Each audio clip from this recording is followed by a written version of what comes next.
funny how you can get a little applause for being the living embodiment of a high school teacher who survived. Here's for high school teachers. God bless them all.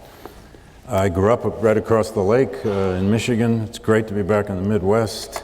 I always feel comfortable in the Midwest. I've lived in New England a very long time now, but somehow... And by the way, milk duds. Don't forget the milk duds. I grew up on those milk duds. I'm sure that's why I'm still going to dentists. You mentioned the 9/11 museum. There was big news yesterday on that. It kind of got buried in page 9 of the New York Times after so much political wrangling and between the two governors in New York and New Jersey and Mayor Bloomberg and wrangling over millions and millions of dollars. The delayed 9/11 museum is now going to be resumed, and it will be finished, according to the news yesterday, within a year. Quite a story, the creation of that museum. But anyway, I'm here to talk about the American Civil War and how we remember it, but in an attempt to... Is this echoing out there to you?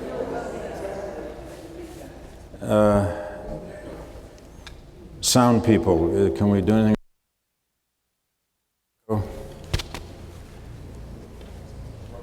Okay, we're working on it. I don't know why I'm backing away. There's no mic to back away from.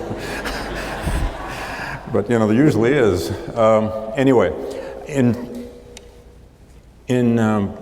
conforming to this theme of revolutions, an amazing array of talks and films you have coming, it only is fitting to try to treat this question of just whether or how the American Civil War was a revolution. It isn't always viewed that way. It is by scholars, and it has been for decades, actually for a couple generations, and actually more than 2 generations if you go back to Charles Beard, all the way back in the 1930s.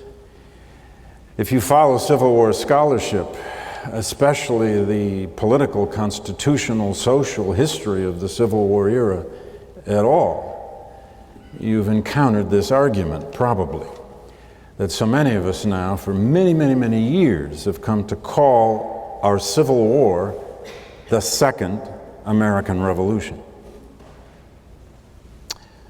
The creation of the Second American Republic. Now, what do we mean when we say that? I'm going to try to suggest some answers today.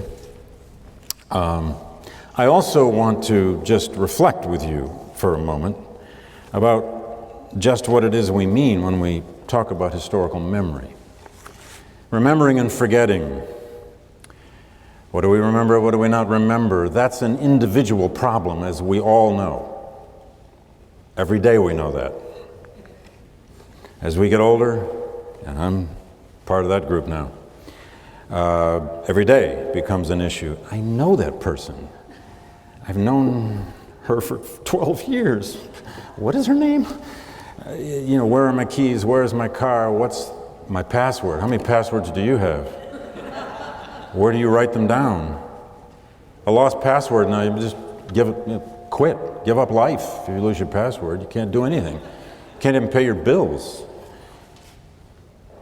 Individual memory is something we instinctively think we understand. We can't function without it. It's just a part of daily living.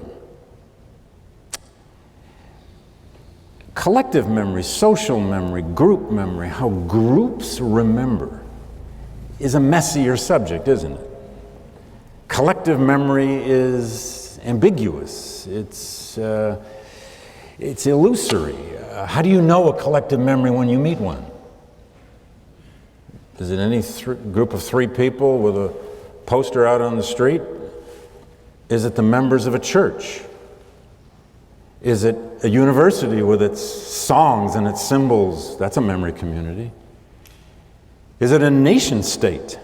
And all nations have their symbols, their creation stories, their sites, their memorials, their heroes. we know that groups remember, don't we? We're part of groups that remember. Fraternities, sororities. If you're from a place and you have a consciousness of being from a place, you're part of a memory community. I run into Detroit Tigers fans all the time because I always wear my Tigers cap when I'm in New York City. It's not always safe. It wasn't last year during the playoffs. Quick story though. Memory communities? I'm walking out of Yankee Stadium last October. The Detroit Tigers had just defeated the Yankees in the playoffs. That wasn't supposed to happen. I'm surrounded by thousands of mostly drunken, really angry Yankee fans. And I'm wearing my Tigers cap, and I'm not taking it off. And I'm taking some nasty heat. But I decided to stand next to a rather tall, distinguished-looking guy in a Tigers cap. There were a lot of Tiger caps around, but I'm going to stand next to this guy, because he looked kind of distinguished. We get on the subway, we're walking, where are you from? Benton Harbor, Flint, where'd you go to school? Yeah, well, what do you do? I do this. Where do you live? He says, Moscow. I said, the one in Russia? He says, yeah, what do you do there? I'm with the embassy. What do you do at the embassy? I'm the U.S. ambassador to Russia. He says, I had a meeting in D.C., but I came 3 days early for the whole series, I'm a Tigers fan.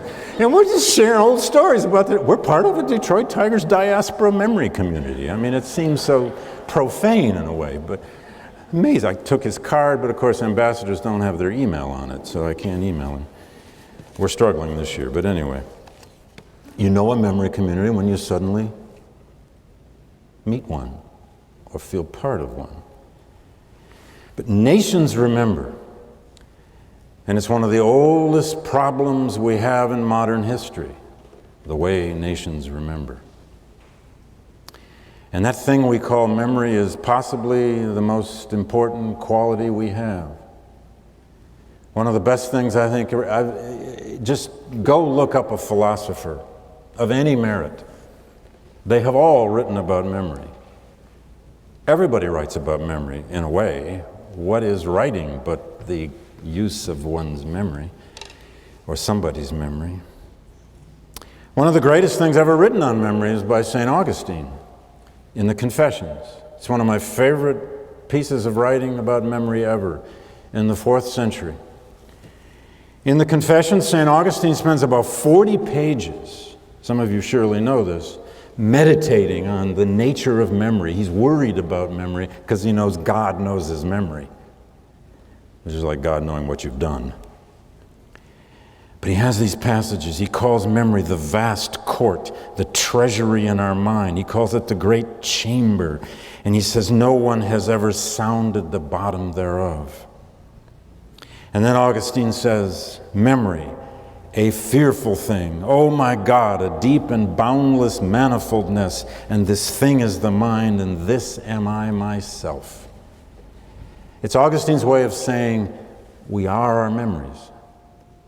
They speak to us. They dictate to us. And we endlessly revise them, don't we? What are we without memory? We probably are the only species, at least so far as we know. And I know in the biological sciences, this is a contested question probably, but we are probably the only species that knows that it has a history and can write it.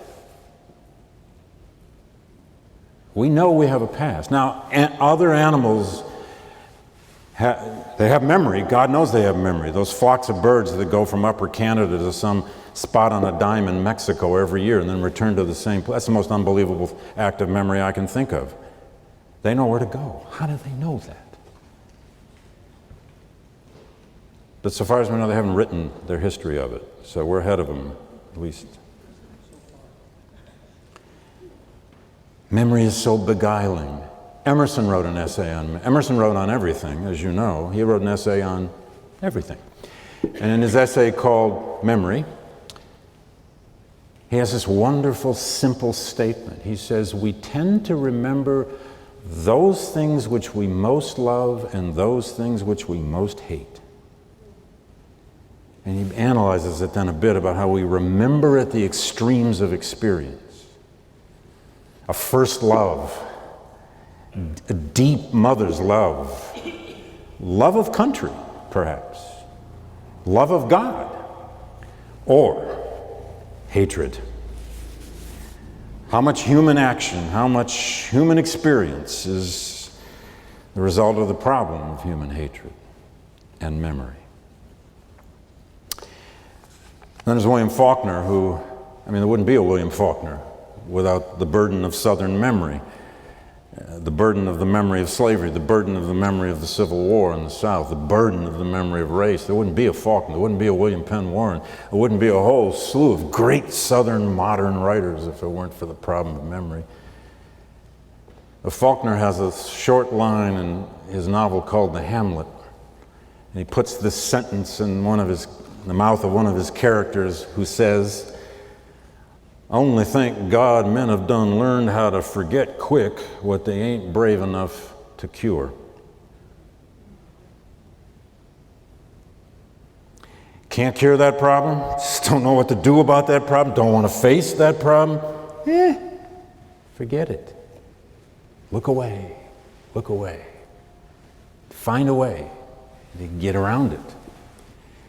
That passage by Faulkner, there are lots of passages by American writers on this subject, but that passage by Faulkner is a pretty good one-sentence description of what Americans did with the memory of the Civil War.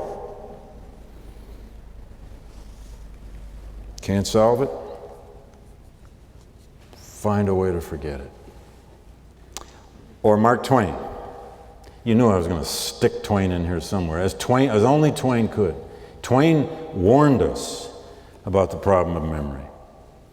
He said, "When I was a young man, I remembered everything, whether it happened or not. But now that I'm an old man, I remember only the things that never happened." How true is that? How many times have you told that story that you know is not true anymore? But God, is it a good story? And it just gets better the more times you tell it. Like the time I struck out Steve Garvey. Woo! I think I did. But I've struck him out about 150 times telling the story. I'm not sure I did, but maybe I did. Memory's a problem. You can't live without it, but you often sometimes can't live with it. It's the condition of humanity, it's the condition of nations, it's the condition of individuals. Memory's the thing we can't live with and can't live without. And life sometimes, understanding the past to live life, is often a matter of finding the way to negotiate that problem. Now, James Baldwin, who's the subject of one of the chapters in this new book I have that was so lucky to win the Anisfield Wolf Prize. How that committee landed on my book, I'm still not sure, but I'm going to meet some of the jury tomorrow night and maybe I'll find out. At any rate, James Baldwin, who is subject to one of the chapters, and always a revelation to me, the great black writer and I think greatest nonfiction writer of the civil rights movement, was always worried about the way Americans remembered their past or didn't remember their past. His subject was almost you pick up any nonfiction essay by James Baldwin, any nonfiction essay, from the 50s right through the 60s, his subject is always in some way how Americans face or don't face their past, especially their past with slavery and racism and the Civil War and Reconstruction and Jim Crow and its aftermath. There's so many ways of expressing it, but one of my favorites was one of the simplest. He said in a 1962 essay, he said, "When Americans use words about history, the words are too often used to cover up the sleeper, but never to wake him up." When we write history, he was saying, when we use words about history, when we express ourselves about our past, we too often want to just cover the sleeper and keep him or her comfortable, not wake him up. It's a remarkable metaphor if you think about it. How often do we, all of us, everybody can be guilty of this, go to the past, whatever past, family past, individual past, national past, the world's history, and just find the part that makes you feel good for once. There's so much ugliness and terror and horrible stuff in the world. Let's just find a triumphant story and let's live in that story. Let's just choose a narrative to live in and just where we can feel better. Enough with the news. Escape somewhere where you can sleep at night and not wake up. But we all know, you wouldn't be at a lecture on this subject if you didn't already know that that's not the way history tends to happen. History does sometimes really wake us up when we don't know it's coming. Who predicted the end of the Cold War? Who predicted Pearl Harbor? Who predicted what followed from Fort Sumter? Who predicted 9/11? Can't find anybody predicted 9/11, except it turns out a whole lot of people in the intelligence committee were, community, not committee, community were telling the powers that be. But sometimes some things are just too unbelievable to believe they will happen. Well, back to the Civil War. Was the Civil War a revolution? That's a loaded term, isn't it? We understand the term revolution when we use it for the late 18th century. That's the age of revolutions, right? The French Revolution, the greatest turning point in modern history. The challenge to monarchy, born of the Enlightenment, and all the great ideas that the Enlightenment flushed out into the world. And that American Revolution, which actually came before the French, and out of the same tremendous load of intellectual ore from the Enlightenment, the idea of reason, the idea of the doctrine of consent, the idea of the right of revolution, those four first principles that Jefferson declared in the Declaration of Independence. They're fantastic, beautiful, powerful ideas. We understand the American Revolution as a revolution because it was a revolt against a monarchy and an empire, and it won. It defeated George III. It threw the British Empire for a loop for a while. And out of it came a republic of a sort. Fledgling as it was, it had to kind of invent itself and then invent itself again. And this thing called the U.S. Constitution, and then it had a troubled career for a generation or two. For 80-some years it lasted, and then, oh God, what happened in 1860-61? It tore itself to pieces. We understand the American Revolution as a revolution. It's a revolt against an obvious power. It's also interesting to me how, and I know I'm generalizing here, and for those of you who are American Revolution buffs, that's a terrible word, experts. Those of you American Revolution experts, don't be offended. But the American Revolution is not that controversial to Americans anymore. Well, the Tea Party brought it back, or sort of. Is that what the Tea Party, it's not always been clear what the Tea Party is actually drawing on, especially if you go to their website. So this Tea Party that invokes the Founding Fathers and the original Constitution, and so you go to some of their websites and you may be a little puzzled why they also are always invoking the Confederate Constitution of 1861. That's a curiosity I'll leave to you, or we could return to it if you wish. The American Revolution is not that controversial. We don't tend to fight about it in America. Do we have rows now debating the meaning of the American Revolution? Well, scholars manage to, because it's good for our business. We got to disagree about something. But it's interesting. I just got invited by Mike Zuckerman at the University of Pennsylvania to come to a conference next spring. And Penn has this great center for the study of early America, the McNeil Center. It's the finest place, really, to study the early America. At any rate, they're doing a conference for graduate students, a big deal for 3 days, and inviting some senior faculty in. as respondents, because there's a sense that the field of the study of the era of the American Revolution is in the doldrums. It's just kind of, not a lot of exciting new work going on. That maybe all the great arguments have been had. That's never really true about any important thing in history. We always manage to find new things to fuss over. But they're trying to reinvigorate the field in a way. It's not a problem with the Civil War. Oh, God. In the middle of this anniversary especially, let me tell you the ways. The Civil War, if it was a revolution or not, I think it was, and I'll make that argument, has never lost its controversy. It just never goes away. There are a lot of reasons for that, and I'm going to finish this lecture by suggesting a whole list. Just going to throw a list on you, and then you can add to the list as to why Americans don't seem to ever quite get over the Civil War, or why it has a hold on our imagination in some conflicted ways. But back to the question, was the Civil War a revolution? I'd argue that it actually was at least 3 revolutions. Disagree with me later if you wish. It's at least 3 revolutions.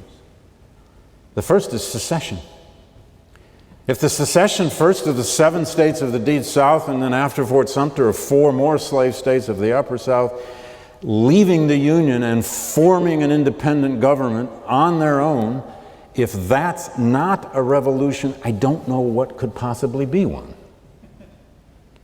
The Confederacy was a revolution. The Confederacy, ladies and gentlemen, is the biggest dissent in American history.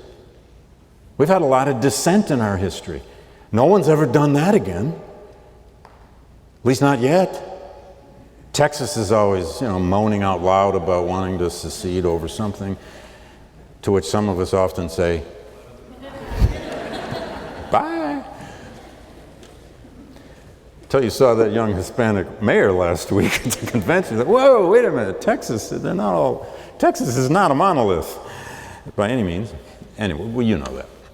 Secession was a revolution, and they knew it. The leaders of the Confederacy knew it. What did they appeal to? They said they were merely exercising their state sovereignty and their sovereignty, their natural right to the sovereignty of withdrawal from the Union to form an independent government. They believed they were the best representative or legacy or vessel, if you want, of the original American Revolution. It's all over their rhetoric, both at the beginning of the Civil War and even through the Civil War. Now, those of us who've studied secession, or anyone who's even read about secession, knows that their secession revolution was a revolution to preserve and further create a certain kind of society, a slave society. There isn't any doubt about it among scholars and lots of teachers today, but it is astonishing. No, it's not astonishing. No, that's not the right word. It's still troubling, I guess is the right word, that no matter how many interviews you do, radio people, whomever, during this Civil War sesquicentennial, inevitably the question comes, but was the war really about slavery? I mean, was that all there was? No, it's not all there was, but it wouldn't have happened without it. All you need to do is go back and read the secession resolutions by the states that seceded. All you need to do is go back and read the secession commissioners who were sent out from the 7 states of the Deep South to the Upper South states to try to convince Tennessee and convince Virginia and convince North Carolina to come join them in the Confederacy. Their arguments were, we're fighting to preserve slavery, a racial system, a way of life, and on and on and on they go. Anytime somebody uses the phrase states' rights, you have to ask them states' rights for what? But secession was a revolution. They put it on the line, and they lost. You remember Ben Franklin's famous line about the revolution when he looked at his buddies there in Philadelphia and said, well, we better hang together, or most assuredly we all hang separately. That's exactly what the leaders of the Confederacy, in effect, were trying to say to each other in 1861. It's an amazing fact of history that almost none of them were hanged for their secession, but that's another story. The second revolution in the Civil War, and I'm going to really generalize here, but we'll come back to this one, was, of course, the emancipation of 4 million slaves.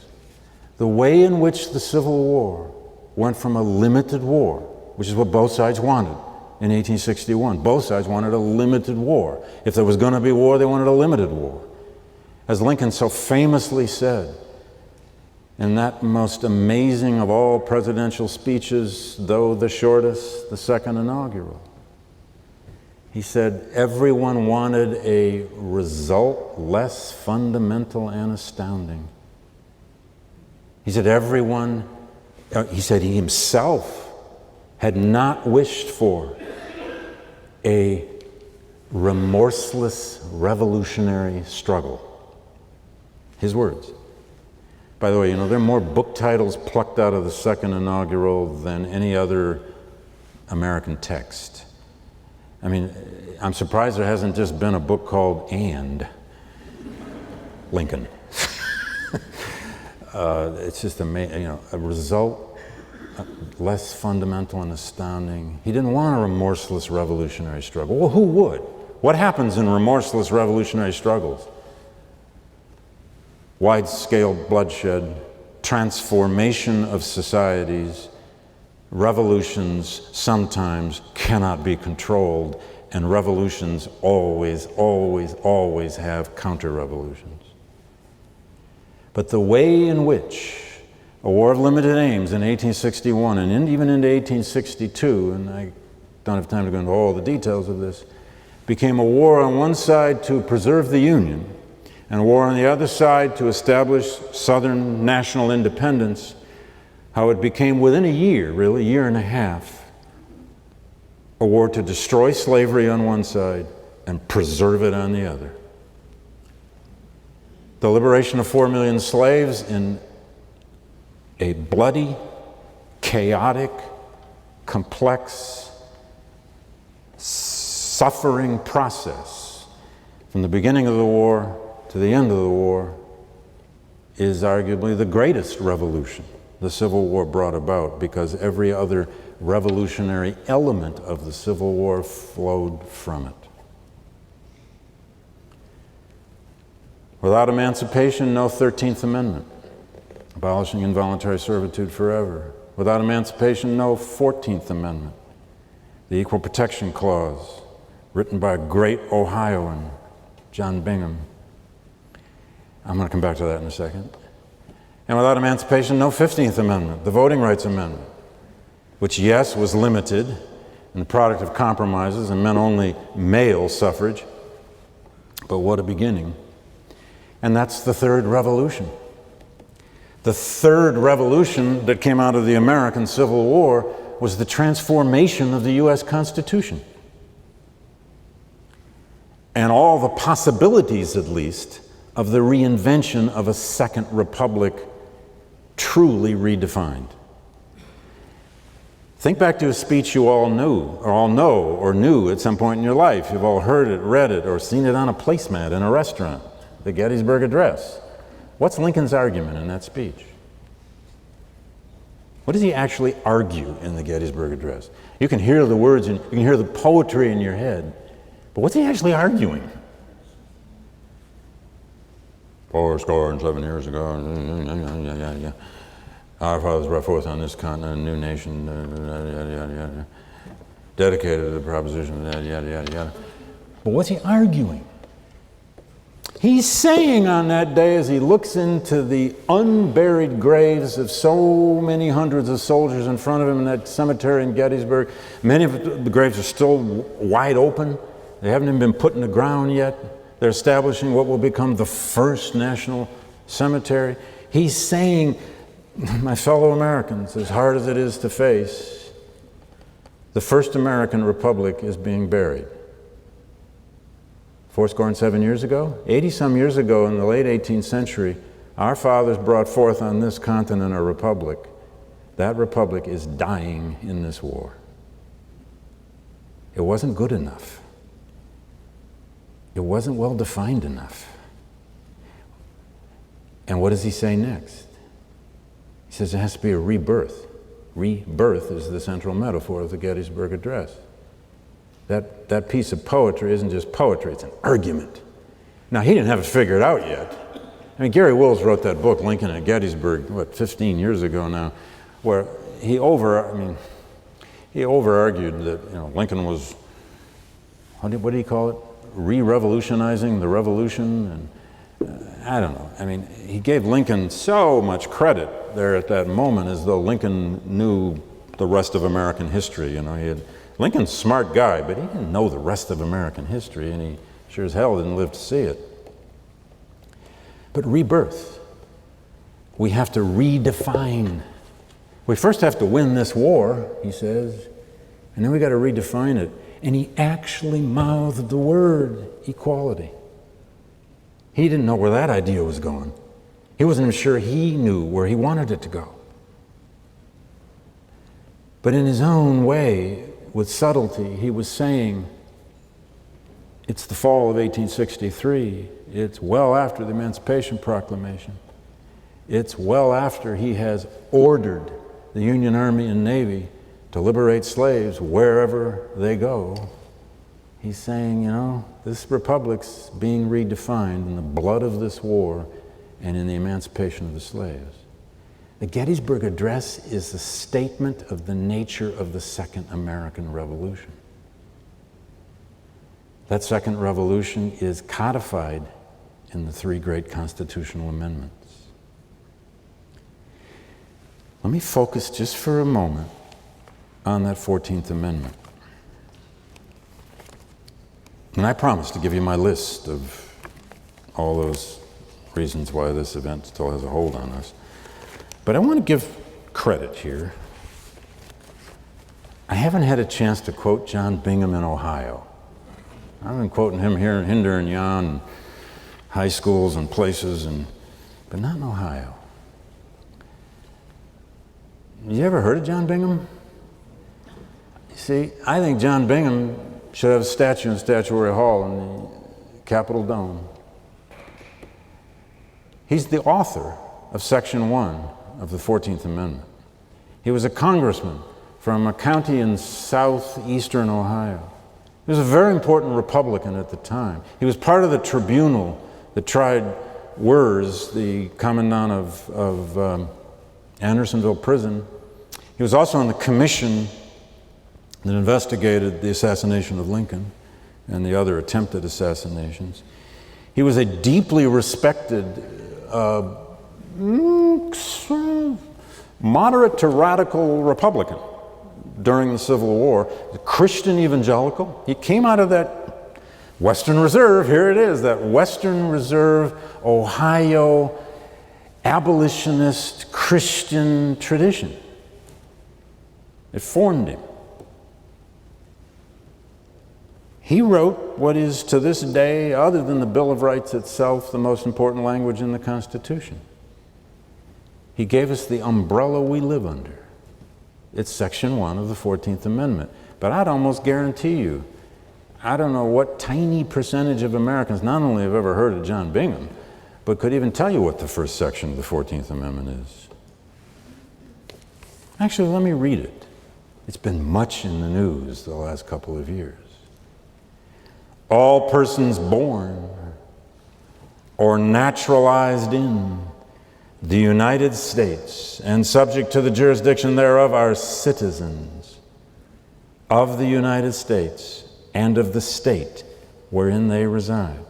No state shall make or enforce any law which shall abridge the privileges or immunities of citizens of the United States, nor shall any state deprive any person of life, liberty, or property without the due process of law, and here it comes, nor deny to any person within its jurisdiction the equal protection of the law.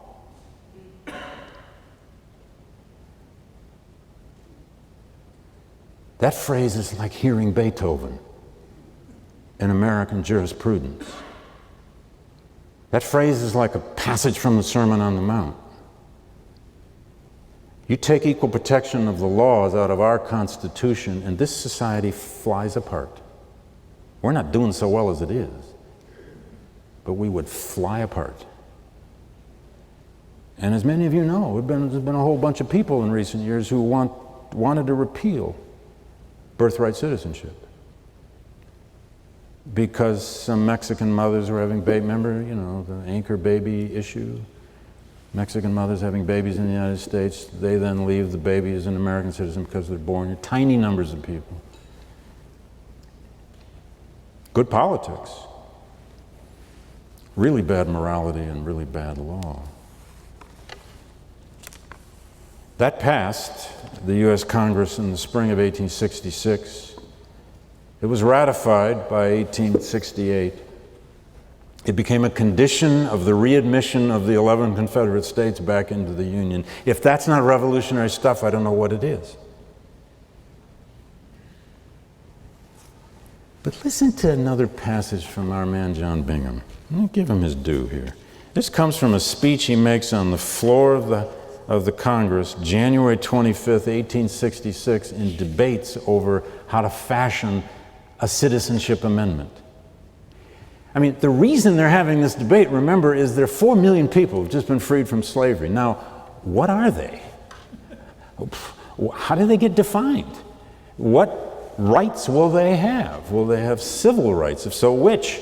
Will they have political rights? What's the extent of the right to vote going to be? Will that vote be protected?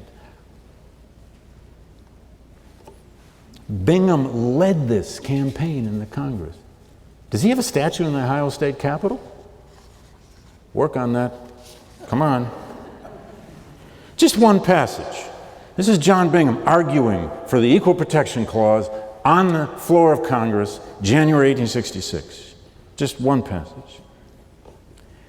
The day of the freedman's deliverance has come, not without suffering, not without sorrow, not without martyrdom, not without broken altars and broken hearts, not without storm and tempest, such as had not been since man was on this earth, not without darkness that might be felt, and fire running along the ground, though in terror, though in anguish.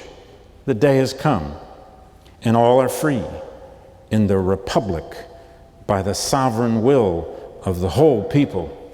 Every slave, the moment he is emancipated, becomes a free citizen. In the words of the Confederation, he becomes a free person, which embraces all citizens. In the words of our Constitution, he becomes equal before the law with every other citizen of the United States. That had never been said in American history. To that date, the United States had never had a definition of citizenship. There'd never been a definition. It had always been, a set of assumptions. Citizens were white men who got to vote, or sometimes you were a citizen of your state. There was no definition of national citizenship. Bingham gave it to us. The 14th Amendment gave it to us. But as you all know, and anybody in the room who's a lawyer really knows this, that Equal Protection Clause, of course, has had a million interpretations. It's been interpreted to defend the rights of corporations. You ever heard of a court case called Citizens United? That's a 14th Amendment case. It's free speech. Actually, it's a free speech case, but it's also 14th Amendment. You ever heard of Bush v. Gore? That was a 14th Amendment case. It was the state of Florida's right, said 5 members of the Supreme Court, to stop their count. And I'm told by my lawyer friends that about 2/3 of all litigation in any case book is 14th Amendment litigation. It will always be thus. Equal protection will always have 1,000 different definitions, but what if it never gotten in the Constitution? horrifying shame that we had to have such a ghastly war to make that happen. But the Civil War is at least those three kinds of revolutions, if you will. Let me end with these suggested, just my list for you. I'll just make just a list. Not a lot of analysis here, so I'm getting by on the cheap. Of why still, if the American Revolution is a little non-controversial these days, why is the Second American Revolution still something we really fuss about? I'm going to tick them off now. If you're taking notes, I'll go slow enough. Maybe. First is, I think, basic demographics. It is still true, believe it or not, that 1 of every 3 American citizens can trace his or her ancestry to somebody in the Civil War. That's about 100 million of us. I was stunned when I learned that statistic just a couple years ago. Especially, with all the new immigration to this country in the last generations from Asia and Latin America, you name it. I've always been amazed when I get a Korean American immigrant in my office wanting to do his senior thesis on the Civil War, and he's got this fascination for it, and I usually ask some stupid question like, why are you interested in this? Your parents came from Korea, and I'll never forget the kid at Amherst College where I used to teach who just said to me, oh, because it's interesting. Okay. You dream to hear that from a student, right? That's good, that's fine. Don't go any further. But 1 of every 3 of us, if we look, had somebody in that war. It's a family thing. It still is, especially in the South. As mobile as we are, especially in the South. I said no analysis, but a quick story. One of my dearest friends, he still lives in Chicago. He's a Methodist minister. He's now retired. Eugene Winkler, brilliant, genius of a Methodist minister. I got to know when I lived in Chicago. His sermons were literary manifestos, usually. At any rate, he had grown up the son of an itinerant Methodist minister in Mississippi, East Texas, Arkansas, etc. Born in DeWitt, Arkansas. And Gene was far better read than I ever was, especially about the Civil War. He was always telling me, he still tells me what to read whenever I see him. He's always way ahead of me. Have you read such and such? No. Get away from me, Gene. One time I was in his office and I looked over, and by the way, this man became a political radical.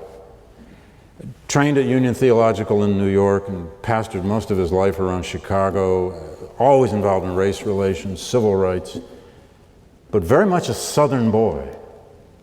Every sermon had a quote from Faulkner, Robert Penn Warren, or Walker Percy, or Eudora Welty. And one day I'm in his office and I said, Gene, I just got to ask you, why do you still keep that painting of Robert E. Lee and Stonewall Jackson on the wall there in the corner of your office? That's so not you. He said, huh. He said, I guess I can't take it down. I guess it's because those goddamn Yankees that murdered my great-great-grandfather along the Red River in 1871. I guess I just can't take it down for that. It's the goddamn Yankees. Okay. Family. I don't know. Maybe he just likes bad paintings or something. Second, we're still drawn to this event, I think also, just because of the numbers of loss. There's just no getting around it. When Americans have to think about war, of course we think about World War II. Now we of course think about 9/11. We of course think about Iraq and Afghanistan and Vietnam. But as everyone here knows, we've never had a bloodletting like the Civil War, and as I'm sure some of you know, there's been a recent study done by a young American economic historian named David Hacker, who is showing, apparently with conclusive evidence and quite some consensus in the reaction among historians, that we have undercounted the dead in the Civil War. The official number of dead in the Civil War used to be 620,000. That's the official count, which is itself a lot of guesswork, especially on Southern casualties. David Hacker has done a study, a detailed econometric computerized study of lots of different kinds of sources, but especially the census from 1850, 1860, 1870, state by state, town by town, plow all this data into computers now. And he says, you know, there just aren't enough men around in that county, in that town, city, state, if that's what the number was. At any rate, without going into all of his methodology, he is arguing that we're at least 100,000 short, that it's more like 750,000 Americans who died in the Civil War, and that's still not counting civilian dead. And still not counting, and we're really learning a lot more now because of the deep study of emancipation over the years, recent years, but now especially. And we're learning that in some areas of the South, as slaves were escaping to Union lines and escaping to the 25-odd contraband camps around the rim of the South, that in many areas, the death rate of escaped slaves in the midst of war may have been as high as 1 out of 4.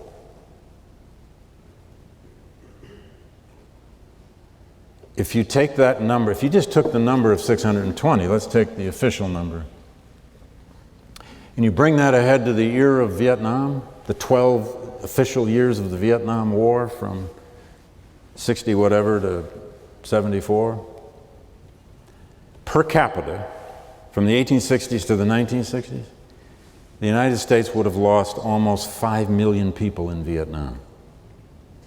Now, all of us here know that it was about 60-some thousand. There are about 60-some thousand names on the Vietnam Memorial. And that war tore us to pieces politically. What if it had been 5 million of us? That was the rate of sacrifice in the society of the 1860s, and far greater in the South than in the North. Loss draws us forever to keep trying to understand it, explain it, process it, and maybe just feel it. If you go visit one of the 75-odd Civil War national cemeteries, you can feel it. My own favorite is the tiny, tiny little cemetery at Appomattox, which has about 14 gravestones or 15. It's the last men killed on the last day before the surrender. There's something horribly poignant about that. It's as Whitman put it in Specimen Days. The dead, he said, the dead, our dead, or south or north, ours all. And then, as Whitman would, he went on to try to imagine how does a society redeem all that death. Third reason we're still drawn to this event, and maybe some of you can tie onto this one, is we love epics. Epic stories. Epic stories with heroes and villains, and this event has a lot of those. It's got a lot of McClellans if you need villains. It's got a lot of Lees and Grants and Lincolns and others if you like heroes. Joshua Chamberlain at Little Round Top and all the rest. We love melodrama. We love a story that has a beginning, a middle, and seems to have an end. And this fits it, depending on how you shape the story. It's our Homeric tale, if that's what we want from it. That's what Ken Burns knew.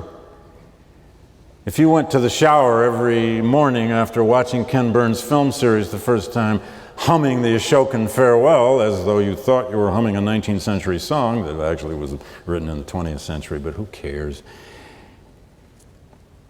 Ken knew that we love epics. He still does. He's a great epic maker. Stories about triumph and failure. You know, when a nation state born in a revolution lives for about 80-some years and then tears itself to pieces and fights this god-awful, almost the biggest war ever fought, liberates 4 million slaves, reinvents its constitution, and then has to put itself back together. That's a hell of a story. We ought to just admit it. It's a hell of a story. It's epic. Some people, that's all they need. It's all Bruce Catton needed. Bruce Catton's the subject of another chapter of this new book of mine. He was the greatest storyteller perhaps the Civil War ever produced. Well, the war didn't produce him, although when you read him, you think he must have been there. He wasn't born until 1899, but Bruce Catton was the, if you don't, all right, show of hands. We got enough in this demographic. How many of you grew up reading at least one Bruce Catton book? This side's got quite a few. Yeah, I grew up on him. He wrote 15 books in 22 years, from 1951 to 1973. He was by far the largest selling, the most widely read narrative historian this event has ever had. And he had a genius for prose. He could tell a story. He had a gift for telling a story like few people. I could go on about that, but I won't. Next on the list, for some people, and Catton was a genius at penetrating this, we're always drawn to the Civil War, as I was as a kid, by the sheer pleasure of military history, of military detail. The fundamentals of military history, how elemental it can be, how it actually sometimes does expose human character, whether it's in the individual common soldier or in great generals and great leaders. The movements of armies. There's something fascinating about the contest of war. Something horrifying about it too. But there's something beguiling about it, isn't there? Why do generation after generation after generation, no matter what we do, just get fascinated with war? Is it because we're making them?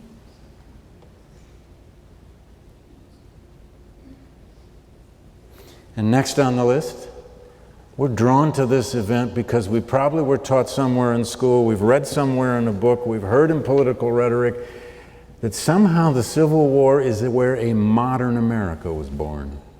That somehow our modernity begins back there in that big god-awful war. And it's true.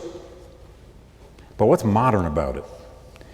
Those trenches at Spotsylvania with the piles of dead, you can call that modern if you want. The guys lying there would have not cared whether you thought it was modern. They were killed by a lot of modern weapons for the time. But our modernity is rooted back in the Civil War in a host of reasons, not the least of which is that out of the Civil War, for better or worse, and this is all over our political contests today, born in our Civil War was our first version of big government, centralized federal government. What did the centralized federal union government do in order to win this war? Well, it created the first income tax. It created the greenback dollar. It created the Transcontinental Railroad. It created the Homestead Act. It created the Morrill Act, those national agricultural colleges and universities. I went to what Michigan State always called itself the first land-grant Morrill Act college, although Cornell calls itself that too, and so do a bunch of other places. And on the smokestack at MSU, it still says MSC, which is what the people from Ann Arbor always call it. These were the uses of national power to build a society, but to win a war. And the biggest thing of all that the federal government did in that war, two biggest. First was emancipation. It's the greatest single confiscation of property in all of American history, and there will never be one as big again. Can you imagine a circumstance in our history now where the federal government would confiscate from citizens the single largest financial asset in the entire economy? Maybe in time of all-out world war, the federal government might find some need to nationalize Apple, Microsoft, Facebook. They ought to nationalize that and get rid of it, but sorry. Don't make me answer for that. I'm sorry. I shouldn't have said that. Facebook's fine.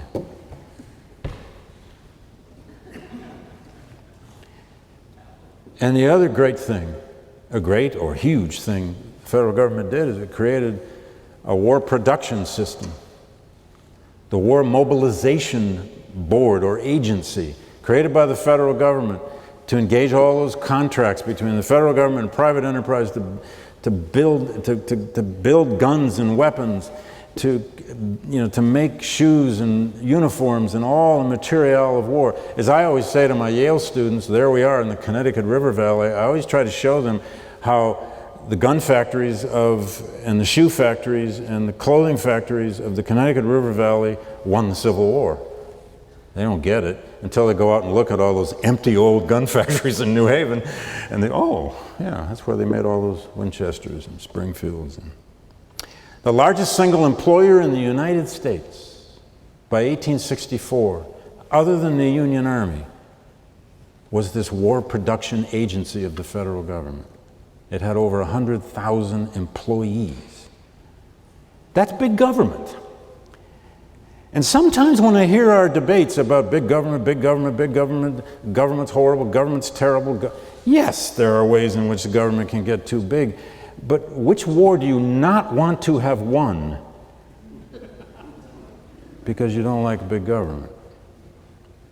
World War II? Want to lose that one? Civil War? Want to lose that one? That's a cheap shot, I know. It was called the Quartermaster Corps, its formal title, largest single employer in the United States. And next on the list, I would argue we love the Civil War. We're drawn to it. And by the way, Drew Faust, who's now president of Harvard University, a dear friend of mine, a great historian, you may know her recent book called The Republic of Suffering, about death in the Civil War, which, by the way, next week on the 18th, is that next week? 18th of September, PBS 2-hour documentary film called Death in the Civil War. It's being televised to commemorate the anniversary of Antietam, the bloodiest day in American history. It's an extraordinary documentary, a film you cannot imagine this film even being made 10 or 20 years ago. Harrowing, haunting, terrible, but real. Anyway, Drew once wrote an essay called Why We Love the Civil War. And she has a whole series of reasons in it. And she quotes that famous line from Robert E. Lee that he said in Fredericksburg, Virginia, "It is good the war is so horrible, lest we become too fond of it." But we love this war also because we use it as a unifier. There are so many ways we can go back to the Civil War. Condoleezza Rice did it eloquently in her speech at the Republican Convention. If you watched her, if you remember what she said, this is exactly what she argued. We can go back, if this is what we want from the Civil War, we can go back to it, and from it we can put together a narrative of how a nation unifies, how it can have such a horrifying bloodletting, how it can tear itself to pieces, but put itself back together and become greater for it. Now, it depends on where you dip into that narrative in time as to whether you might be convinced of that story or who you are dipping into that story. If you're a victim of Jim Crow in 1920, you might not buy in. If you're watching a lynching in 1912, you might wonder if this is all a unifying story. But if you're there when LBJ is signing the '64 Civil Rights Act of 1964, you might say, my God, America can do this. When we need a story of unity out of the worst possible kind of disunity, Civil War, we've got one, depending on how we want to dip into the deep old culture of reconciliation. And last on my list, and then I'll give it up and you can add to this list, is I think we are drawn to this event now because of this very argument in this lecture series. If the Civil War really is a revolution, if it really is the birth of the Second American Republic, if we really are living on the umbrella of the 14th Amendment, if our political debates seem to always somehow have a tether back to these problems of the Civil War and Reconstruction, and we bloody well ought to know something about it. Look at your political culture right now. Hundreds and hundreds of bills before state legislatures, mostly, not the Congress. The Congress isn't doing much of anything, but state legislatures are, especially the 30-some-odd state legislatures, it's just a fact, controlled by Republicans, where you will find hundreds and hundreds of bills in recent years. They haven't all passed, but they're there, not just about voter suppression or voter ID, but about all kinds of ways of taking power from the federal government and bringing it back to the states. There is a states' rights revolution going on in America right now. It's going on in the U.S. Supreme Court with 5 members of that court, especially 3 of them. It's going on in state legislatures all over the country with bills about the Endangered Species Act to get rid of it, bills about the Interstate Commerce Clause, bills about environmental protection. There are numerous states that have had bills, Kentucky passed one, to make the state of Kentucky off limits to the enforcement by the Federal Environmental Protection Agency. Montana had a law. I don't remember now whether it's been, I stopped looking. I'm not sure if it's passed yet or not. Montana had a law before its state legislature which would require the FBI, the Federal Bureau of Investigation, to get the permission of a local sheriff in Montana to ever make an arrest within the state. They never heard of Bull Connor. They don't know the history of the civil rights movement. They don't like the FBI or anything with that word federal on it. I'm only just tipping. If you want to follow, by the way, this raging states' rights revolution out in the state legislatures, follow the website or the newsletters of the Southern Poverty Law Center, who they chart this like every 2 months, if you want to look. Well, let me end with this. The subject of another chapter in this new book of mine, American Oracle, is Robert Penn Warren. Now, I haven't talked about him here, and I won't. I just want to quote him and use him and leave you with a thought.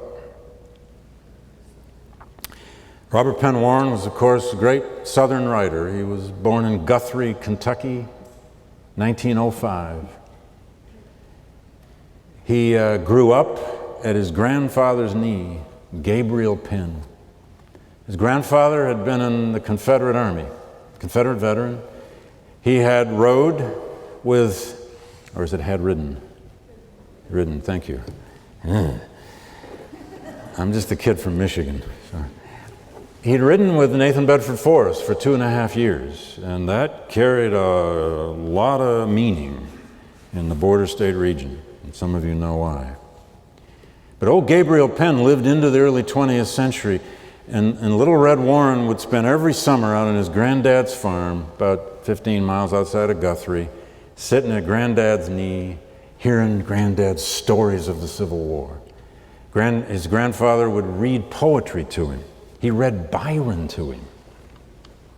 I mean, who reads the romantic English poets aloud to children? Who reads the English romantic poets, period, anymore? I don't know. He would sing old soldiers' songs to the little boy.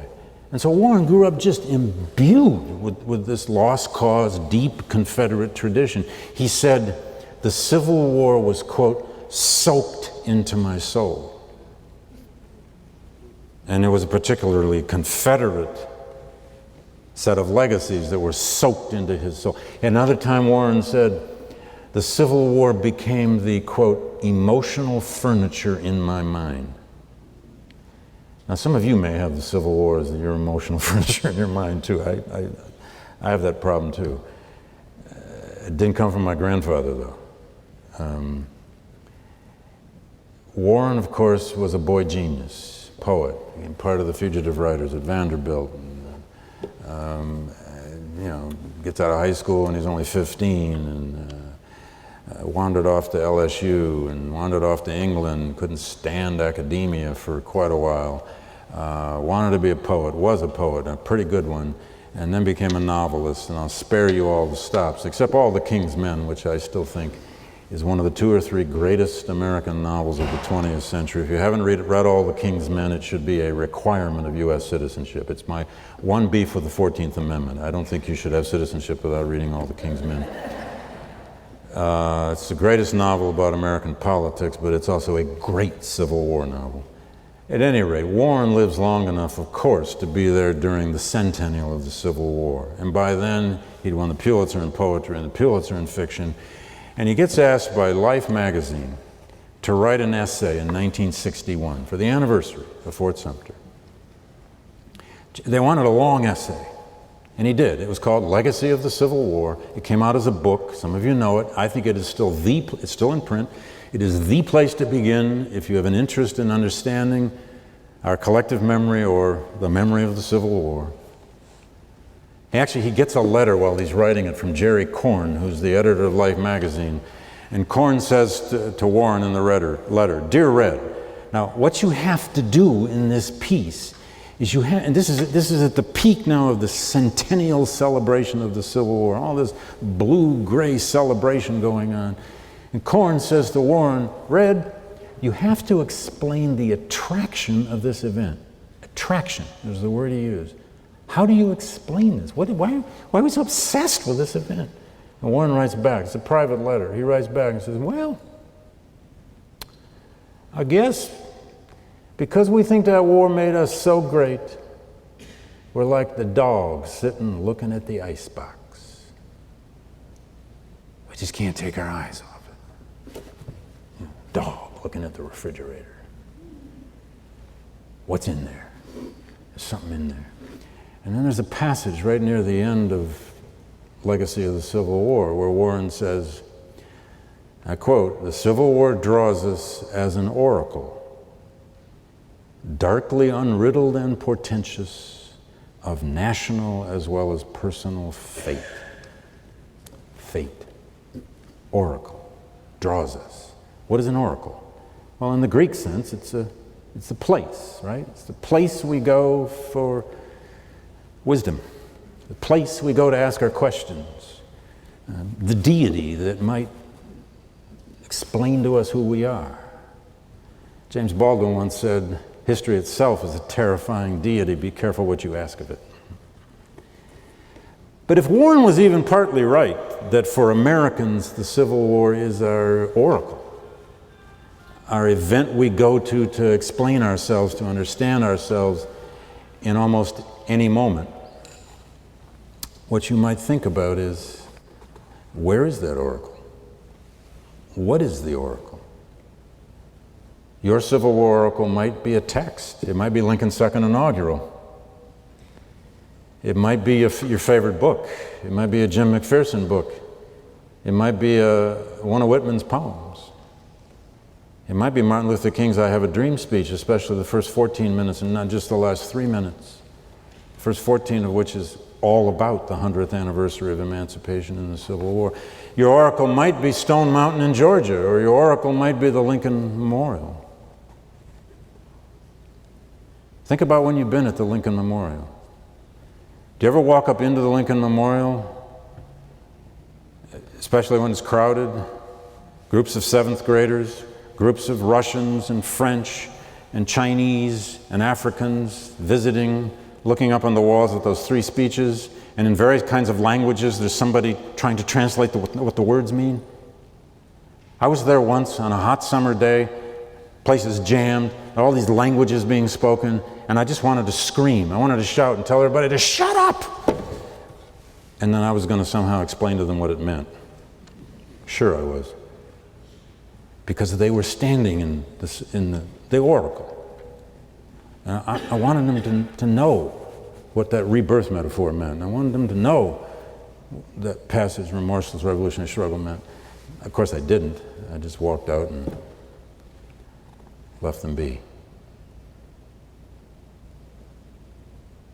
Thank you.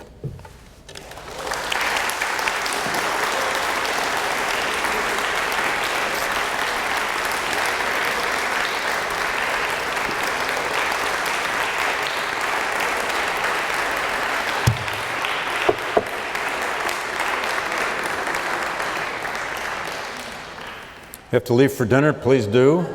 But if you have questions, we have a microphone here, and I'm happy to take any comments or questions. And in the third row, we already have one, and we have another one over here, and another one back here. Okay. What did the 14th Amendment do for women? Virtually nothing, explicitly. However, of course, it is to the 14th Amendment, and especially the 15th Amendment, which follows just 2 years later, that women could then appeal because they were left out. They could appeal to that language of equal protection. They could appeal to that language of universal male suffrage. By the way, the 15th Amendment about the right to vote is the first time the word male, you could say it didn't have to be, but it's the first time the word male ever got into the U.S. Constitution. So explicitly, really nothing. Long term, however, you could argue, and many historians of the women's rights movement have certainly said that. What were women's suffragists appealing to? By when they start having successes in the late 19th century out at the state level. Now here's an argument for states' rights. States' rights is often no matter which side of an issue you're on. Because women's suffrage first won in some states during the Progressive era, before it ever won in a constitutional amendment. But what are they appealing to? They're not really going back to the original Constitution. They're appealing to the second Constitution, the one born out of the Civil War.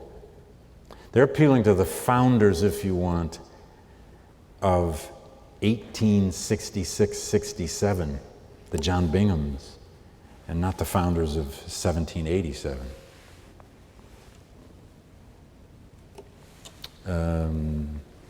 There were questions over there. You want to go over here first? Okay, sure.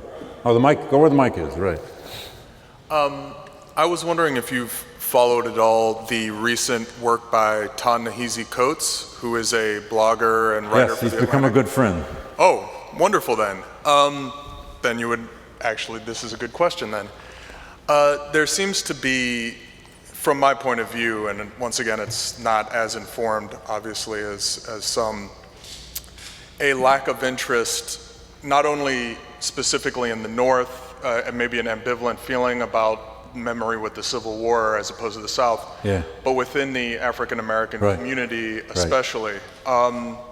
There also seems to be recently, and I've noticed especially with Mr. Coates, an attempt to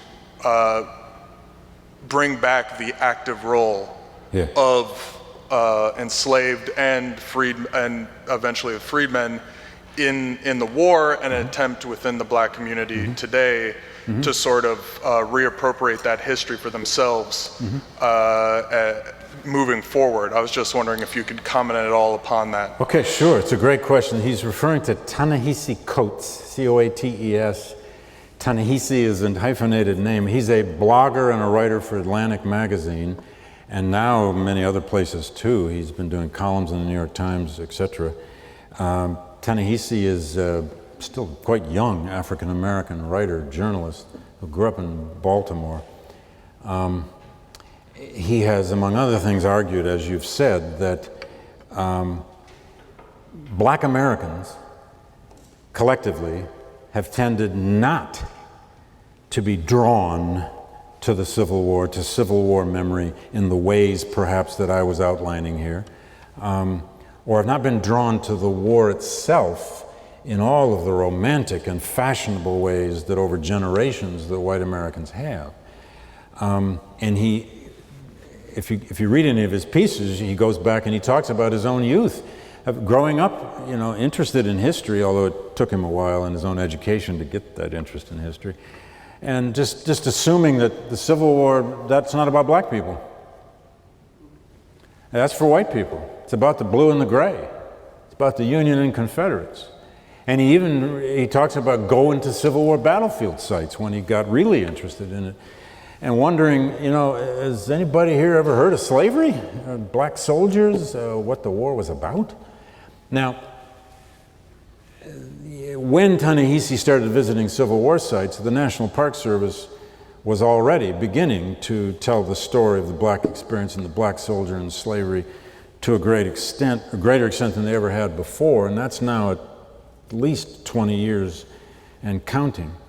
A lot of good has happened within the National Park Service at the Civil War sites, and particularly now at the time of the sesquicentennial, about programming and about how they interpret the story of slavery as a cause and emancipation as its aftermath.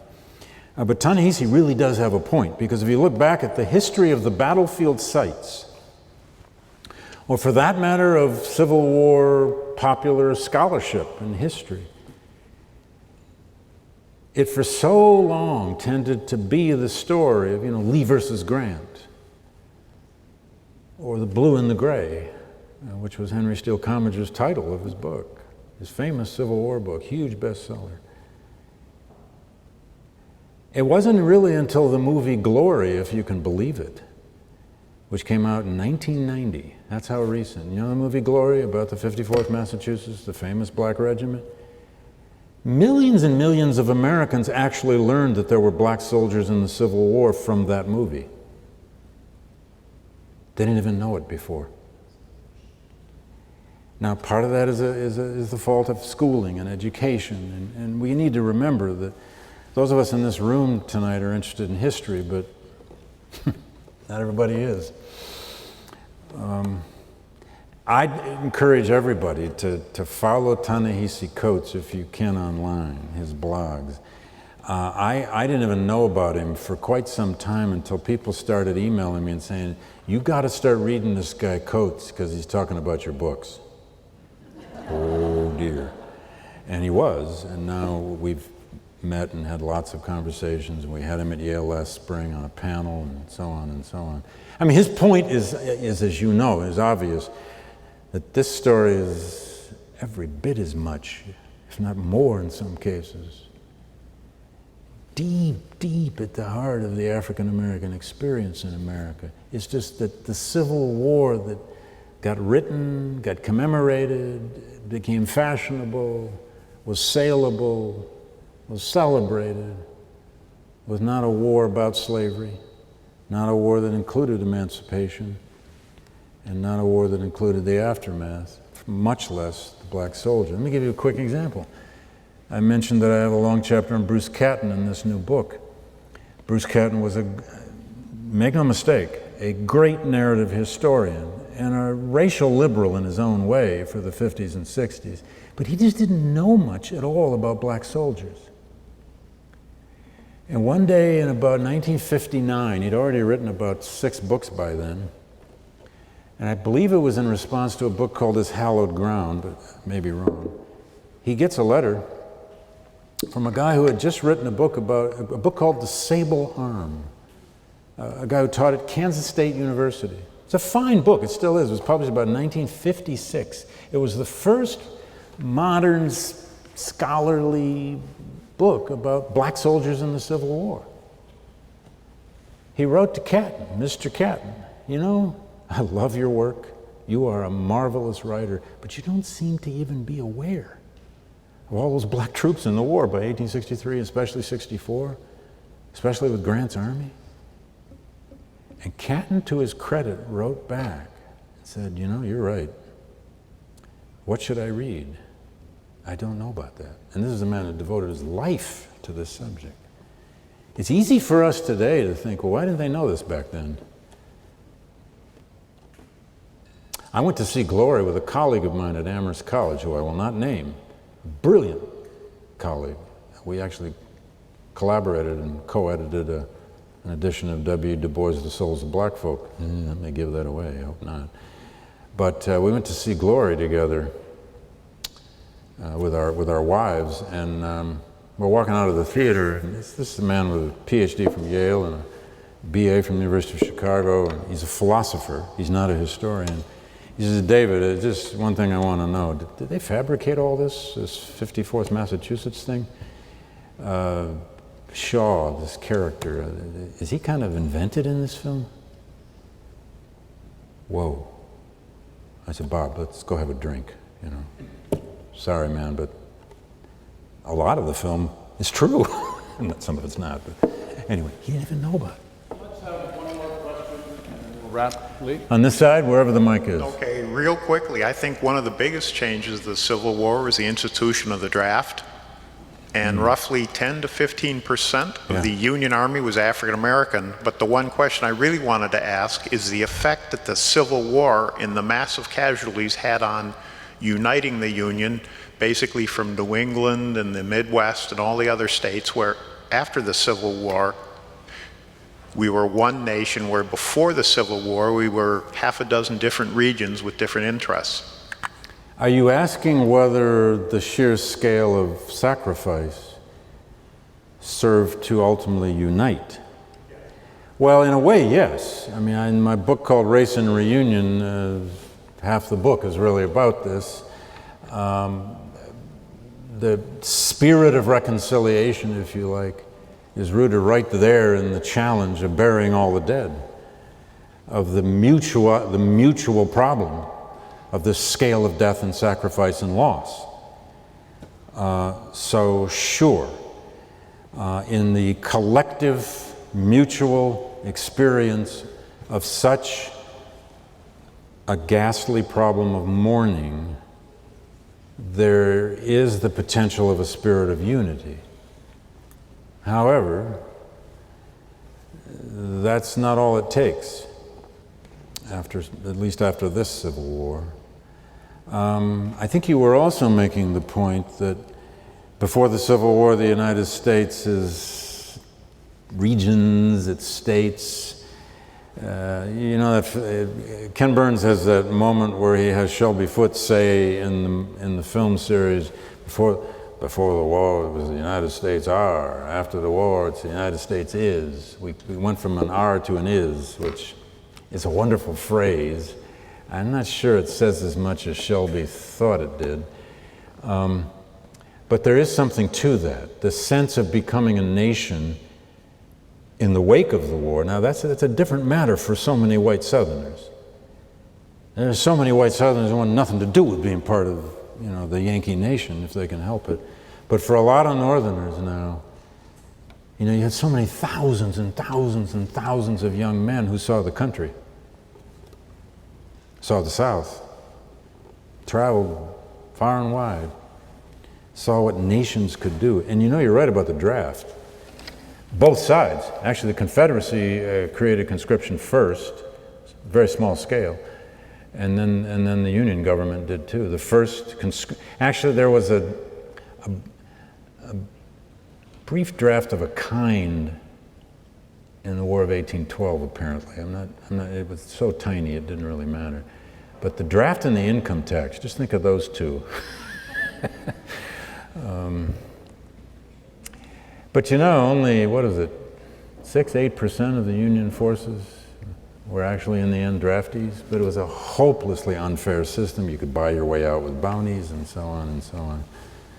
There are Civil War monuments in this country. If you look deeply enough, if you research some local monuments, you'll find that sometimes the guys whose names are on the monument who actually died in the war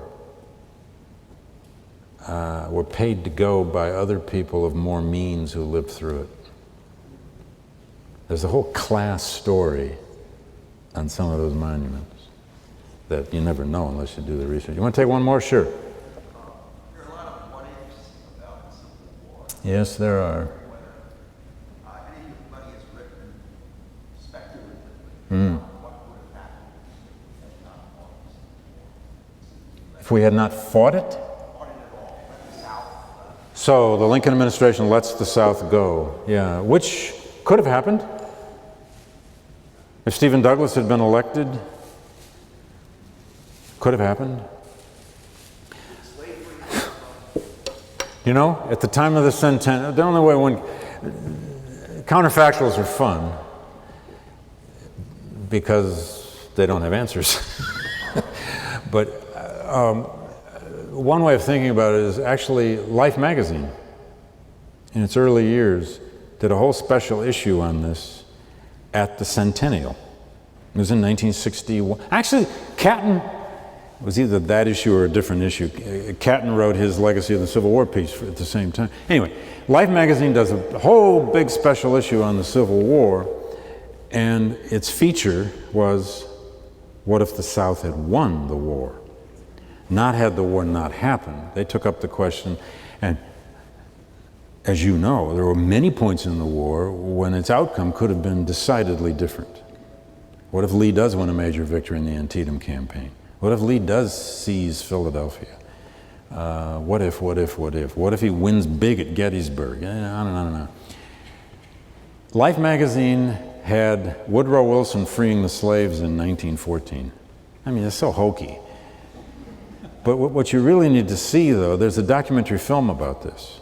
It's a great satirical film. It's called CSA, for Confederate States of America, made by an African-American filmmaker from Kansas. You can get it. You can get it probably, I don't know if you can get it on Netflix, but you can get it on DVD. It played in America. He had a devil of a time getting a distribution. It played in New York for several months, which is where I first saw it, and then we've done a screening at Yale. It takes the premise that the Confederate forces do capture Washington in late 1862, and the Lincoln administration, the Union government, capitulates.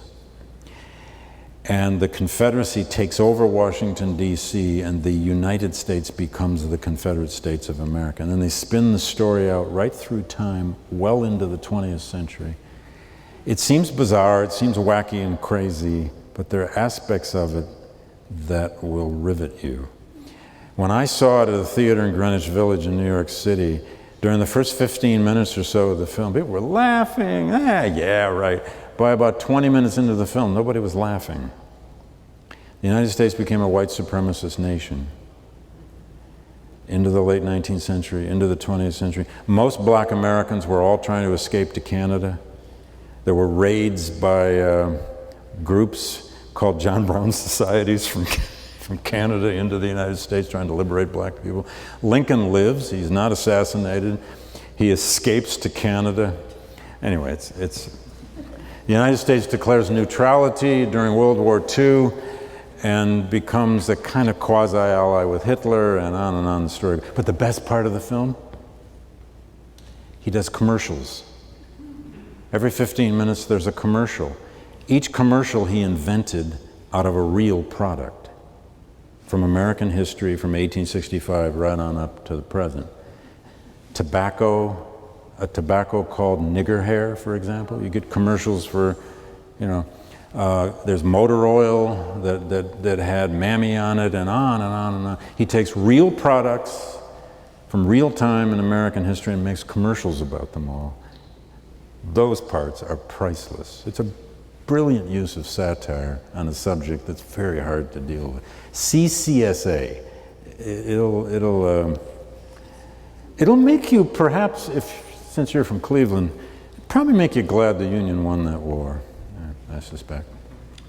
Thank you, David. Thank you.